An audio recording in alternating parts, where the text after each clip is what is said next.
አስደንጋጭና ለማመን የሚከብድ መረጃ ከፖሊስ ተሰምቷል። ጉዳዩ እጅግ በጣም አሳሳቢ ደረጃ ላይ መድረሱ ታውቋል። ገንዘብ ስትቀበሉ ጥንቃቄ አድርጉ ሲል ፖሊስ አሳስቧል። በአዲስ አበባ ከጓደኛው ገንዘብ ተበድሮ ጉድ ያደረገው ግለሰብ በቁጥጥር ስር ዋለ። 4 ተጠርጣሪዎችን ፖሊስ በደረሰው ጥቆማ የያዘው በንፋስ ስልክ ላፍቶ ክፍለ ከተማ ወረዳ 6 አካባቢ ነው። ከአዲስ አበባ ፖሊስ ጠቅላይ መምሪያ የተገኘው መረጃ እንደሚያመላክተው አንድ ግለሰብ ከጓደኛው ገንዘብ ይበደራል። ታዲያ ገንዘቡን የመመለሻው ጊዜ ሲደርስ ይህን አሳፋሪ ተግባር እንደፈጸመ ተገልጿል። ድርጊቱ ብዙዎችን ግራ ያጋባና ገንዘቡን ከገዛ ጓደኛው የተቀበለው ግለሰብ እንደ ወንጀለኛ የታየበት አጋጣሚን የፈጠረ ነበር። አበዳሪው ግለሰብ ከጓደኛው የተሰጠውን 100 የአሜሪካን ዶላር ይዞ ለመመንዘር ወደ ባንክ ቤት ሲሄድ ፈጽሞ ይሆናል ብሎ ያልጠበቀውና ያላሰበው ነገር ገጠመው። ሀገርን የሚጎዳ የወንጀል ድርጊት ስለመፈጸሙም ተነገረው። በወቅቱ ግለሰቡ በሆነው ነገር ተደናግጦ ግራ ተጋባ። እንዴት ጓደኛዬ ይህን አሳፋሪ ተግባር ሊፈጽምብኝ ቻለ የሚል ጥያቄ ተፈጠረበት። በዚህ ጉዳይ ላይ የተናገሩት የጀሞ አካባቢ ፖሊስ ጣቢያ የወንጀል መርማሪ ሳጅን በላይነሽ ወረደ የግል ተበዳይ ወዲያው ለፖሊስ ጥቆማ መስጠቱን ገልጸው የደረሳቸውን መረጃ መነሻ በማድረግ ተጠርጣሪውን ከነ አባሪው በመያዝ ምርመራ የማጣራት ስራ እንደተጀመረ አስታውቋል። በሁለቱ ግለሰቦች ላይ ድንገት ፍተሻ ሲደረግም በአንደኛው ተጠርጣሪ ኪስ 1000 ሐሰተኛ ዩሮ ሊገኝ መቻሉንም መርማሪዋ ጨምረው ገልጸዋል።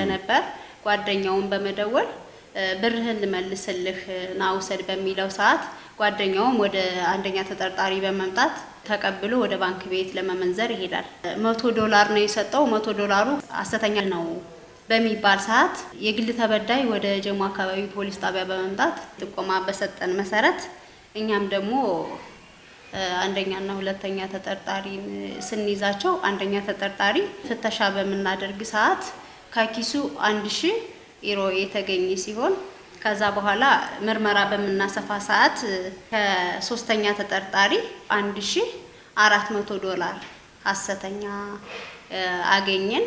ከዛም በኋላ ደግሞ ሶስተኛ ተጠርጣሪን በምርመራ በመናሰፋ ሰዓት ሶስተኛ ተጠርጣሪ ከውጭ ዜጋ ከሆነው ጆኮ ቤንዞ ከተባለው ነው የተቀበልኩት በሚለን ሰዓት እኛም በመሬት ወደ መገናኛ በምንሄድ ሰዓት አራተኛ ተጠርጣሪ 5600 የሐሰተኛ ዶላር ይዞ እየተንቀሳቀሰ ያለ በመሬት ይዘናል።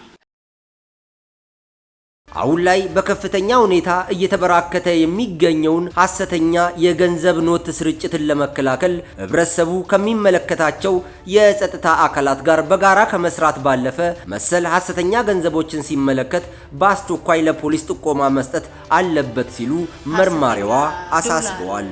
እየተበራከቱ ስለሄደ ሀገራችን ሐሰተኛ ሰነድም ስለበዙ ራሳችን ብንጠብቅ ቢያንስ ሐሰተኛ ሰነድ የሆኑትንና ያልሆኑትን ለይተን የማወቅ እንቱ ቢኖር። ሁለተኛ ደግሞ ህብረተሰቡ ሐሰተኛ ሰነድም ሆኑ ብርም ሆኑ በሚያገኝ ሰዓት ለኛ ወደ ፖሊስ ጣቢያም እየሄደ ጥቆማ ቢሰጠን ብዬ ነው መልእክት ማስተላልፈው።